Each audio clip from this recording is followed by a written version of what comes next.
And we're back with Truth Unrestricted, the podcast that is creating and interpreting the language of the disinformation age. Before I get into the content today, quick note that if anyone has any questions, comments, complaints, concerns about anything they hear on this podcast, you can send an email to truthunrestricted@gmail.com. And I don't want to put too much into it, but thoughts are with Tumbler Ridge today and all week. Yeah. So the content. A week ago, Trump sent this message on Truth Social. The long, sprawling tirade about how the Chinese will own Canada and they'll take away the Stanley Cup and not let us play hockey anymore, and also a bunch of stuff about the bridge and how he's not going to let anyone use it. Mostly a tantrum tirade. This was a taunt.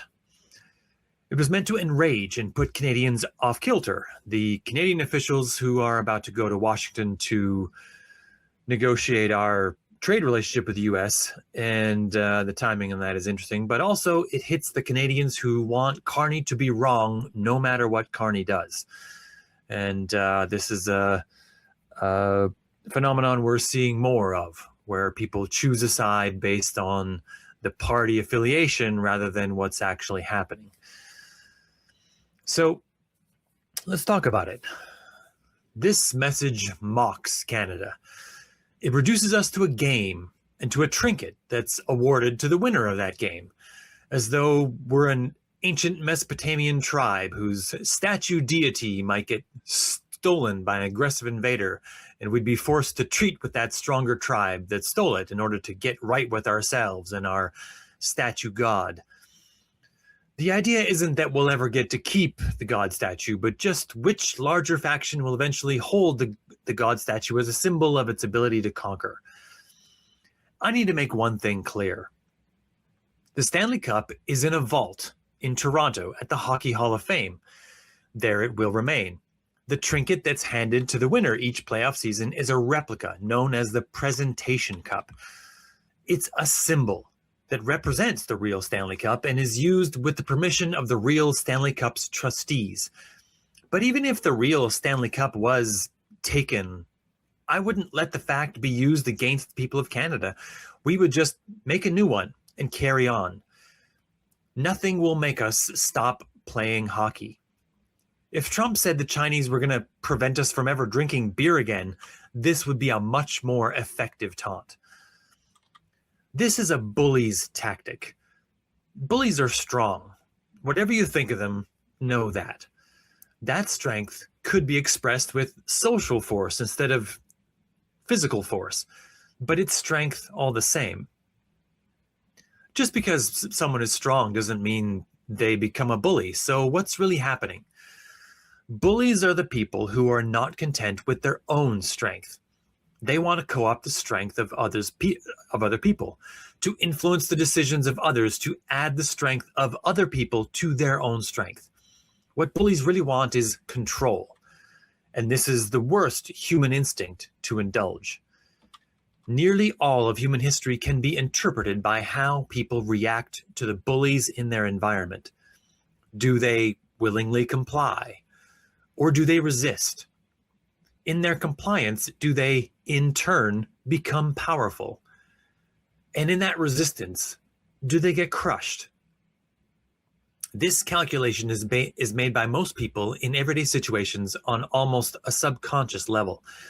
Most people are unaware of the way in which they comply with bullying, but most people are aware of how they resist bullying. And this is the prism through which we need to understand Donald Trump and his rhetoric here that channels the separatist movement in Western Canada.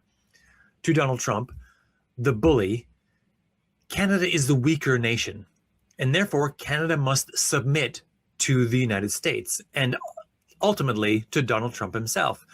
This is meant to be done through market manipulation. Tariffs are always followed with threats that the tariffs could always get worse. But Also included are threats of having airplanes that are manufactured in Canada decertified from operating in the US. This is the bully demonstrating the price of resistance. To some of the people being bullied, the wisest course of action is to avoid being crushed. Avoid even the possibility of being crushed. How could that be avoided? By either doing what the bully wants or just moving out of the bully's way.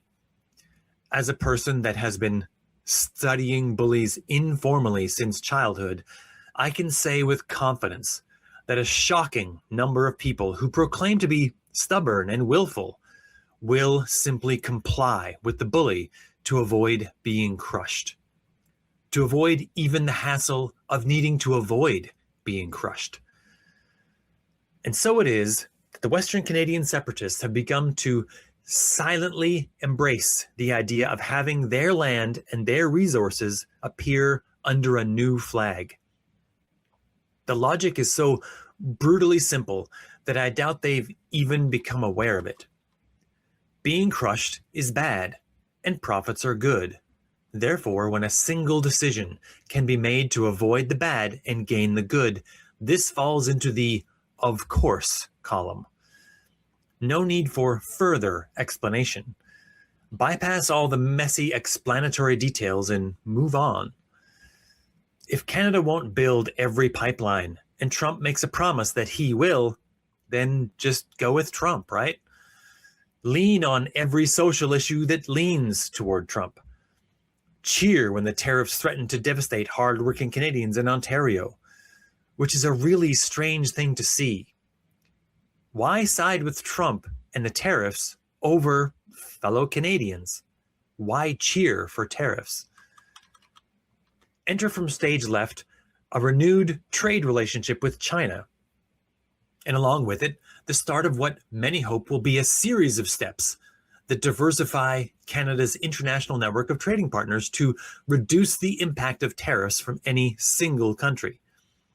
This enrages Trump, but perhaps more surprisingly, it enrages the Western Canadian Separatists, people who are ostensibly conservative and all in favor of larger markets and more trade potential and a larger and more stable GDP.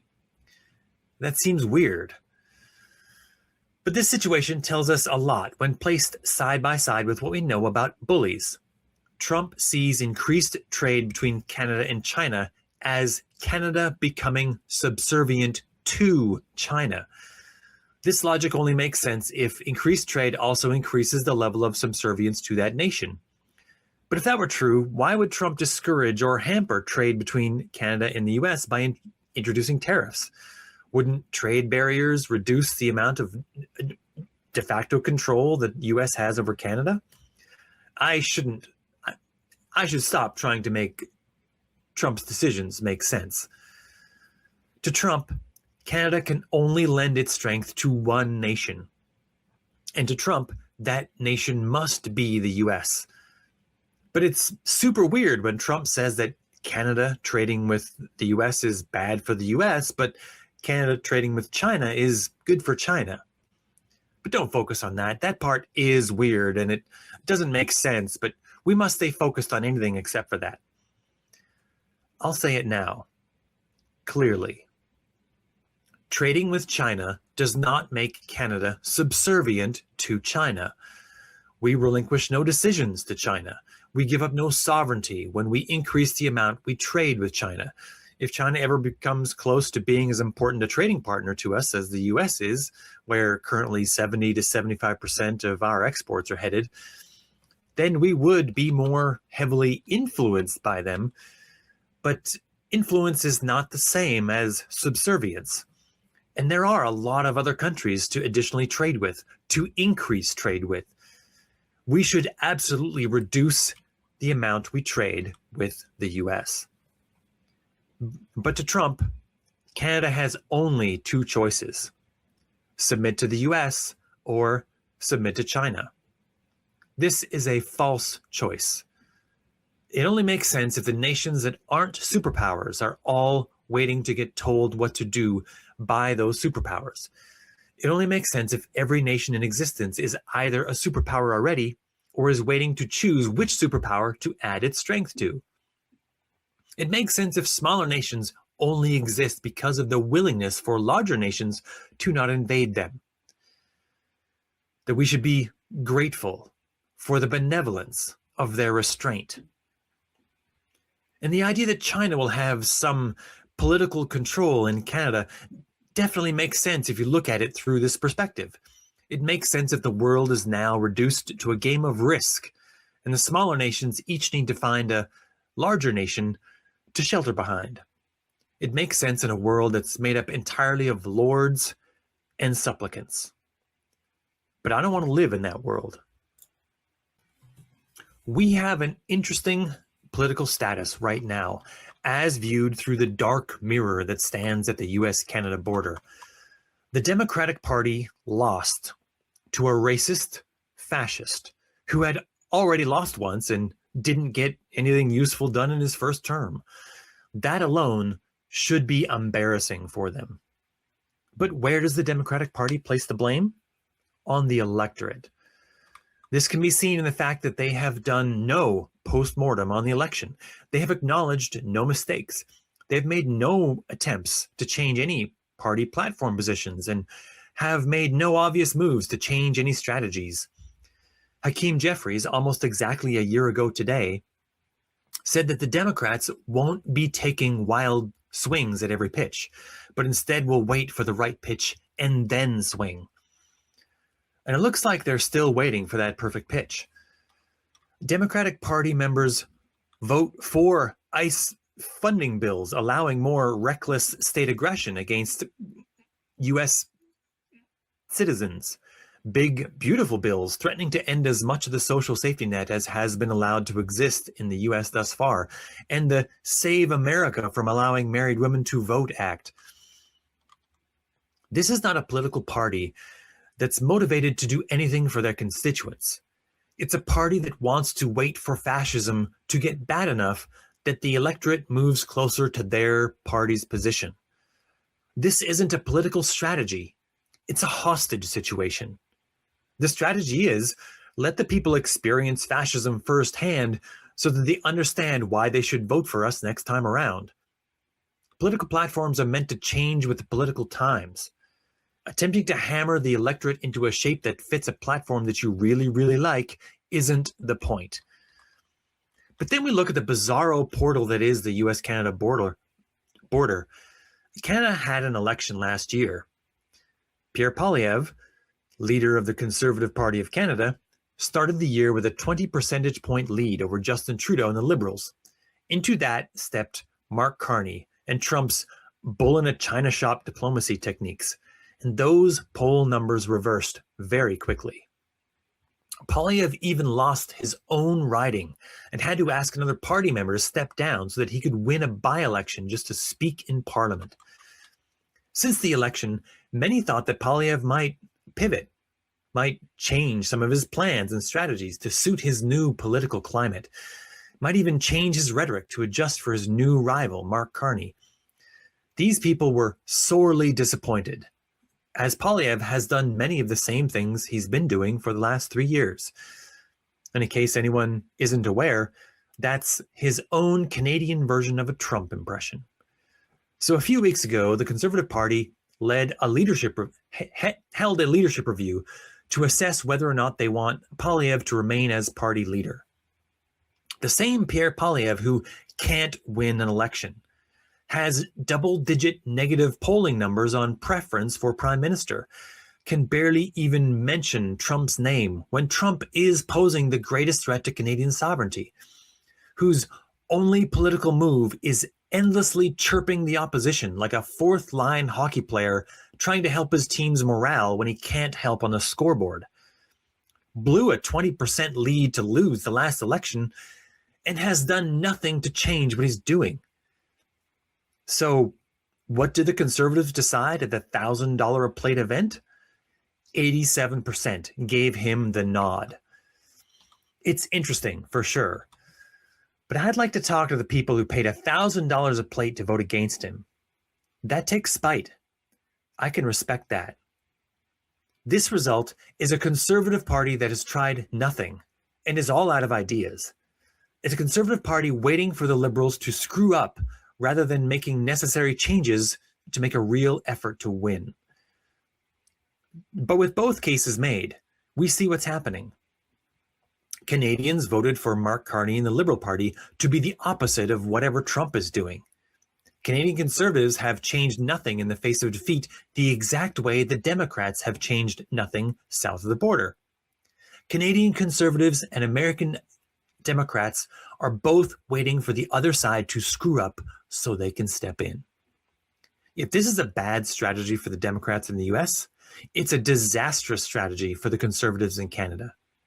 As much as the social media bots would like to say that the Liberals are fascist totalitarians, the public just isn't buying it. The unwillingness of political parties to change their positions and strategies even after they lose elections is a sign of how deeply divided we have become. Each side celebrates rarely their own victories, but constantly the other side's losses and gaffes. These are the arguments of low substance. That they aren't convincing anyone is less about how stupid the people on the other side are and more about the quality of these arguments. Get better at what you do if you're going to argue for these things. And if you think someone else is better at making the right arguments, boost them. That's fine. Not everyone is meant to know every argument. But try to boost good arguments. Less memes about how stupid everyone is who disagrees with you, and more about the substance of the issues at hand. There's been a lot more discussion lately about what Canada is, what kind of people we are. What does it mean to be Canadian? No one gets to tell you what it means, and you should probably be wary of anyone who tries to tell you explicitly what being Canadian means.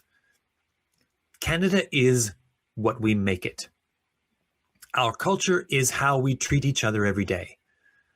Don't try to work out in words how you want Canada to be. Just go into the world and treat people that way. Relentlessly. Don't wait for other people to do it so you can follow their example. Show the other people how you want it done so that they can follow your example. If, in your mind, Canada is a place where people are kind to other people, then show that by being kind to other people. If it's a place where trans people feel safe and seen, then when you see a trans person, just treat them like a person, not a freak show or an anomaly. If Canada is a place where immigrants should feel welcome, then when you see someone from another place, just be friendly to them. Don't talk about doing it. Don't brag about how you do it. Don't promise anyone you'll do it. Just do it. If Canada is a place where we stand together against the predations of foreign countries, then do that. Don't talk about doing it. Just do it. We don't need to be whatever the US is. We don't need to emulate them. We don't need to engage in the same culture war and identity politics bullshit that they engage in. Nor do we need to necessarily do the opposite of what they're doing as a signal to them and the world that we're independent. We need to get over our insecurity by first having the courage to call it what it is. Our cities don't need to be as big as the cities in the US. We don't need to have as many famous actors or gold medals at the Olympics. We don't need to demonstrate anything to the world about how we're also here. We don't need to worry about not shining as brightly as the all-night neon distraction right next to us. We need to do what we want to do, confidently. If you think that separation is good for some part of Canada, say that out loud. And if you know someone who wants to separate and you don't want to, don't just dismiss them as an idiot. Ask them why. Find out the reason.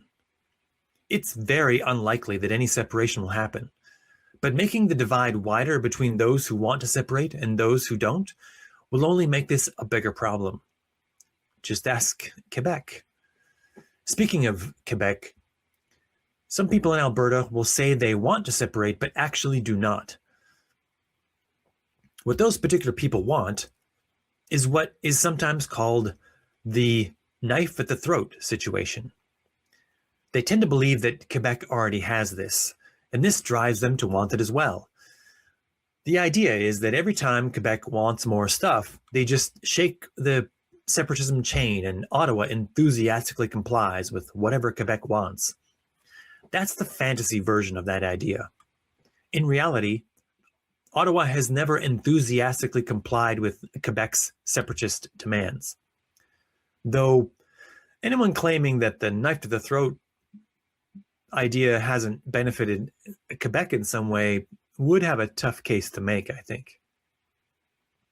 But I think that situation also needs to be examined with all relevant context included.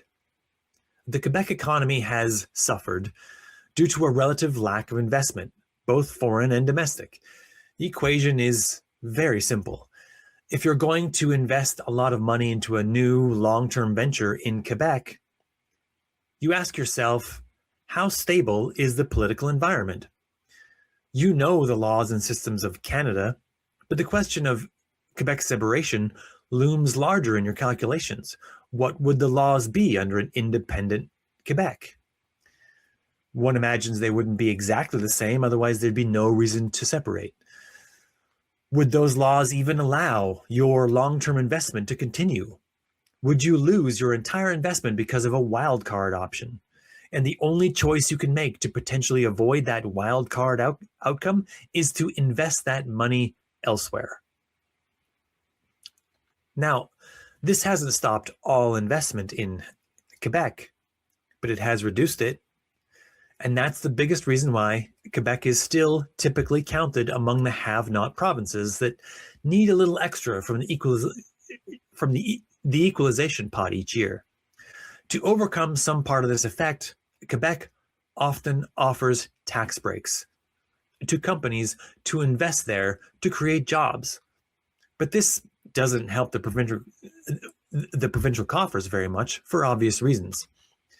It is in this wider context that I think we should view the idea that anyone should want to purposefully engineer this knife to the throat separatist political dagger in Western politics. I doubt it was anything they wanted in Quebec, but now that they have, in hindsight, seen the consequence of reduced business investment due to the presence of a strong separatist movement, they probably feel like they need that edge all the more. And thus we see how Albertans come to sneer at Quebecers for this situation. But how ungenerous and hypocritical are those sneers? Albertans look at the situation as Quebec, the welfare province, always needing equalization payments when Alberta almost never does. Albertans look down on Quebec for this and claim loudly how much better Alberta is than Quebec because Alberta doesn't need this extra money. And Albertans say that Quebec shouldn't need this money either. But this whole thing turns once you see that some portion of Alberta separatists want to manufacture this same scenario. That old adage about it being good for the goose, so it's good for the gander, comes to mind. Say that to yourselves out loud, though. Quebec is a welfare province for engaging in separatist rhetoric to get more money from Ottawa, but Alberta would be a shining example of the capitalist marketplace if Alberta did the same.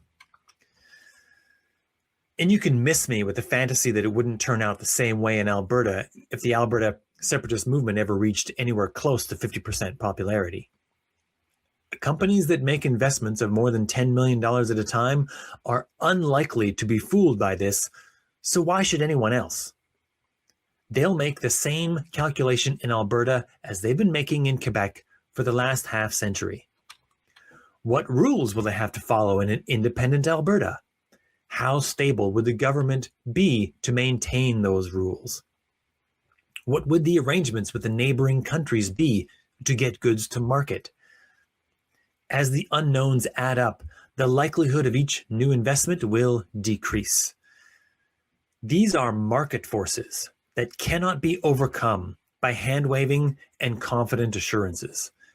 The daydreams of the accumulation of oil wealth will meet the reality that the nations that rely too heavily on oil alone all have a handful of fabulously wealthy people while the rest of the population lives in poverty.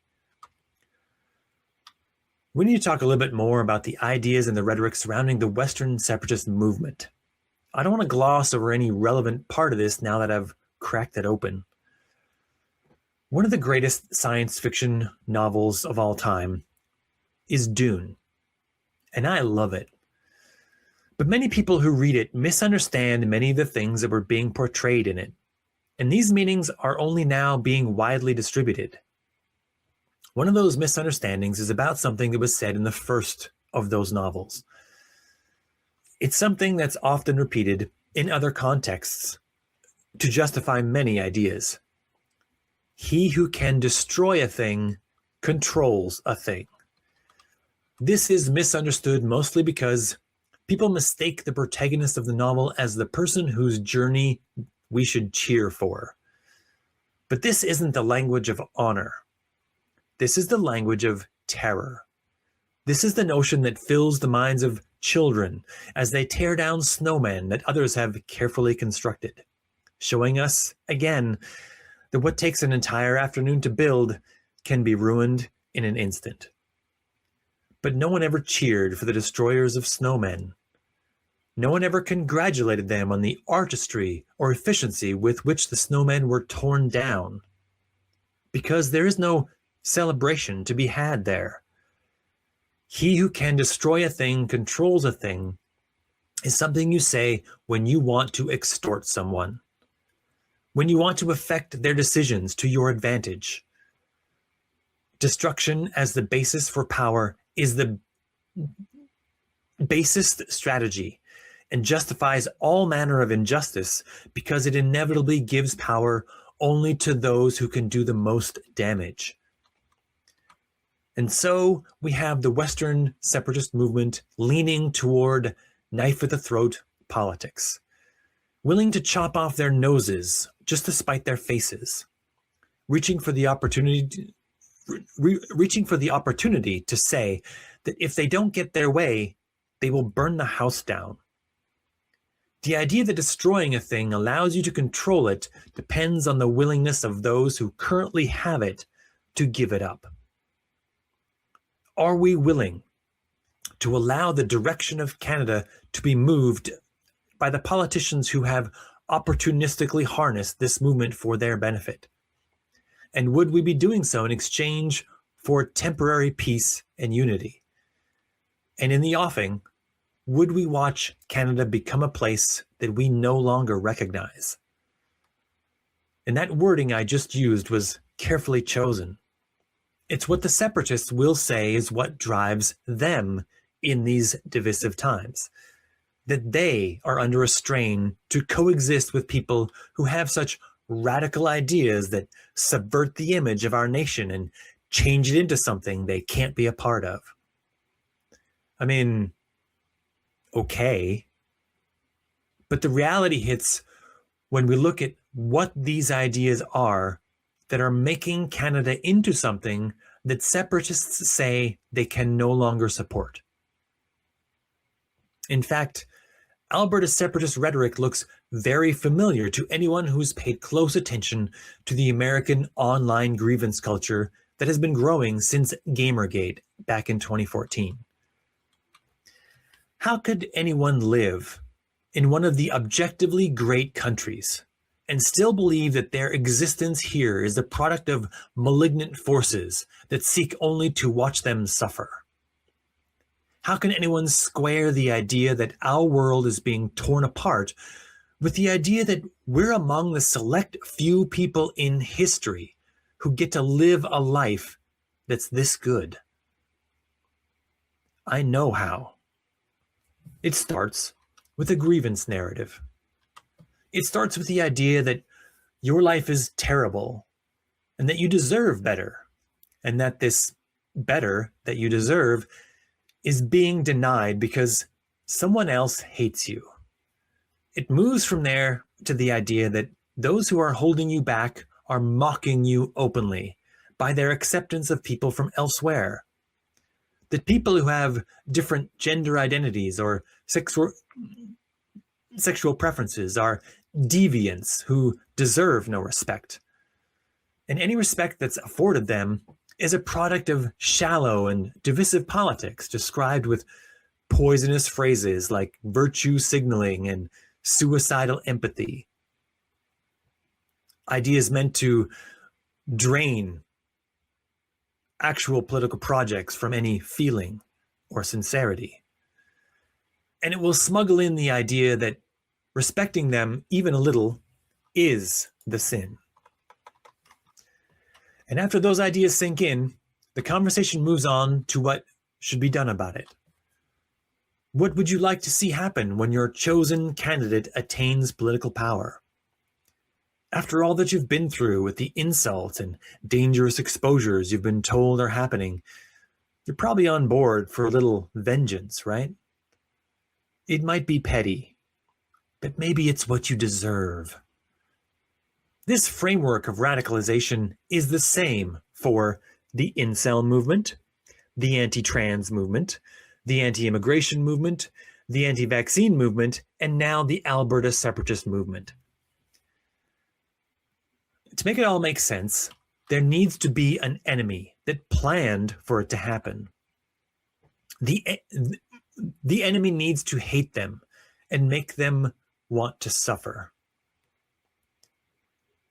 This casts the people who fight against the enemy as heroes who need to be glorified and ultimately not questioned when they step outside the bounds a little bit in the fight for freedom. Does that sound familiar to anyone? It's my sincere hope that Western Canada never slips into this knife to the throat, antagonistic and extortionist diplomacy with Ottawa. It would be followed by severely negative economic consequences, but it would also be fundamentally dishonest. This is a personal anecdote. This happened to me, we'll say, some time ago. I was having yearly salary negotiations with my boss. In these sorts of conversations, everyone's pretty much sort of had them when they get a new job or when they have to negotiate for salary. In these sorts of conversations involving a valuation of oneself in relation to others, there are always a lot of unspoken things, and maybe even veiled threats or bluffs about what the other options are. The boss attempts to communicate without explicitly saying, "Why should we give you more money? If we gave more money to someone else, would it work out better?" And I try to counter with, again, without explicitly saying, "Why should I continue to work here at this wage? What if another shop down the street would pay me more?" So on that particular occasion, in that conversation, I finally got tired of all the insinuations and the quiet bluffs.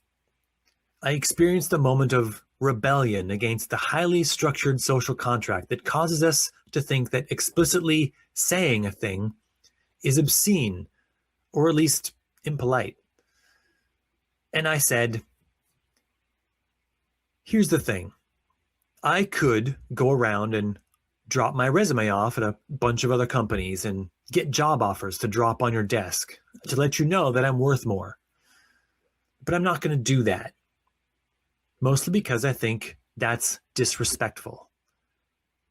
So you can pretend that those offers don't or can't exist if you like, but I'm not going to disrespect you by actually doing it. I think this employment relationship is worth more than that. In the end, my boss agreed, and I got the raise.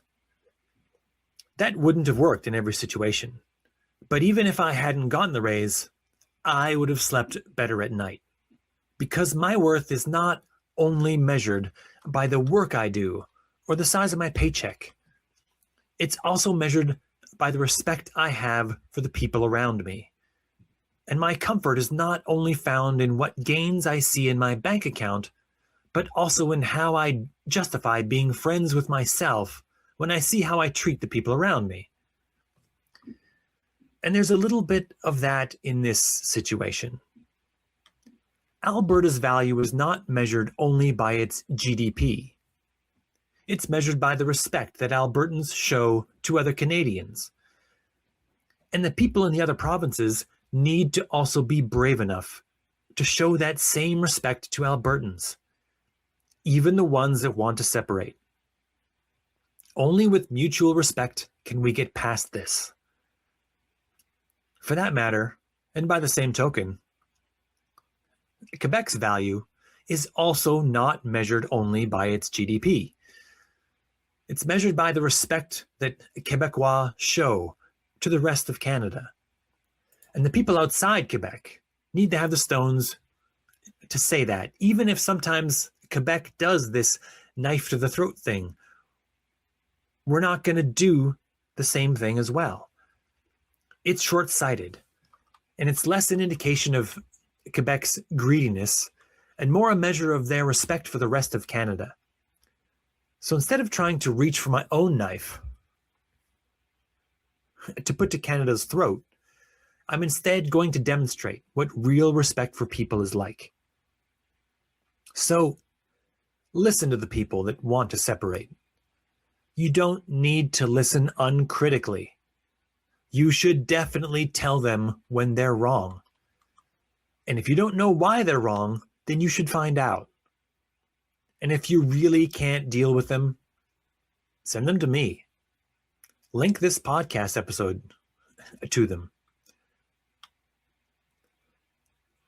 Just tell them to bother me with their dishonest arguments and ungenerous takes. If I ever find one coherent enough, I might even put them on the podcast. But mostly, tell them when you don't want to separate from Canada, or that you just want to respect people from other countries or trans folks. Show them that they aren't the majority, and that respect is the greatest currency any of us have. Until next time.